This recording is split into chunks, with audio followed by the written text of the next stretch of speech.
আমরা অনেকেই এই ভাষণটা সম্পর্কে জানি না। আমরা অনেক ভাষণ নিয়ে এখন গর্ব করি। নবী করিম সাল্লাল্লাহু আলাইহি ওয়াসাল্লামের এই যে সর্বশ্রেষ্ঠ ভাষণ, এটা কতজন জানেন?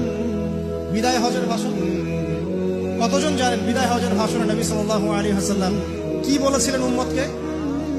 আমরা একটু আপনাদেরকে শোনাবো, শুনিয়ে ইনশাআল্লাহ লেকচারটা শেষ করব। নবী করিম সাল্লাল্লাহু আলাইহি ওয়াসাল্লাম এই দিনে 31টা বিষয়ে উম্মতকে নির্দেশ দিয়েছেন। 31টা বিষয়, সবগুলো বলার সময় পাওয়া যাবে না, আমি কয়েকটা কথা বলছি।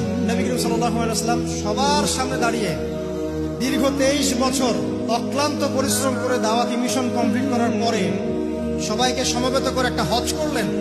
হজ করার পরে তিনি গুরুগম্ভীর কণ্ঠে বলছেন, হৃদয়ের সমস্ত আবেগ বের করে দিয়ে বলছেন, হে জনগণ, আইয়ুহান নাস, হে জনগণ, আমি জানি না আজকের পর তোমাদের সাথে আমি কখনো মিলিত হতে পারবো কিনা। চিন্তা করেন, সাহাবীরা সামনে দাঁড়িয়ে আছেন, নবীজি দাঁড়িয়ে এই কথাটা বলছেন, হে জনগণ, আমি জানি না আজকের পরে আমি তোমাদের সাথে মিলিত হতে পারবো কিনা। অতএব যে ব্যক্তি আজকে আমার এই কথাগুলোকে স্মরণ রাখবে, সে যেন অন্যের কাছে এই কথাগুলো পৌঁছে দেয়। হতে পারে যার কাছে পৌঁছে দেওয়া হচ্ছে সেই এই কথাগুলোকে বেশি সংরক্ষণ করতে পারবে। আল্লাহ পাক তার প্রতি রহম করুন যে আমার এই কথাগুলোকে অন্যের কাছে পৌঁছে দেবে। নবীজির ভাষণ। এরপর নবীজি বলছেন, জেনে রাখো, নিশ্চয়ই তোমাদের পরস্পরের, মুসলিমদের পরস্পরের সম্পদ, পরস্পরের রক্ত, পরস্পরের এই যে জান, মাল, ইজ্জত, এগুলো একে অপরের জন্য হারাম। মুসলিমদের পরস্পরের রক্ত, পরস্পরের ইজ্জত, সম্মান একে অপরের জন্য হারাম। এর হানি করা একে অপরের জন্য হারাম।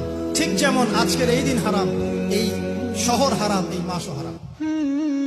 নবী করিম সাল্লাল্লাহু আলাইহি ওয়াসাল্লাম বলছিলেন, জেনে রাখো, 3টা বিষয়ে যেন তোমাদের অন্তর কখনো খেয়ানত না করে।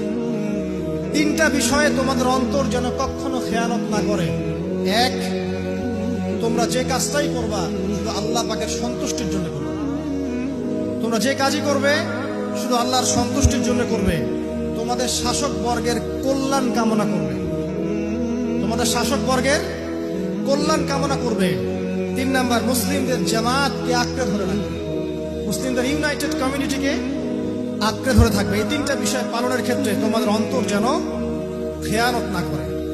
এদিন সূর্য ঢলে যাওয়ার পরে নবী সাল্লাল্লাহু আলাইহি ওয়াসাল্লাম আরো বললেন, শুনে রাখো হে মানব জাতি, এটা ভালো করে শোনেন, শুনে রাখো হে মানব জাতি, নিশ্চয়ই আমি মুহাম্মদ সাল্লাল্লাহু আলাইহি ওয়াসাল্লাম জাহেলি যুগের যত কুপ্রথা আছে সমস্ত কুপ্রথাকে আমার পায়ের তলে পিষ্ট করে গেলাম। জাহেলি যুগে কি ছিল ভাই? শিরিক ছিল, সুদ ছিল, মাদক ছিল, নারীর অবমাননা ছিল, কন্যা সন্তানকে দাফন করা হতো, রক্তক্ষয়ী, হানাহানি, মারামারি, কাটাকাটি ছিল। এগুলো সবকিছুকে আমি আমার পায়ের তলে দাফন করে গেলাম। এটা কি দাফন হয়েছে?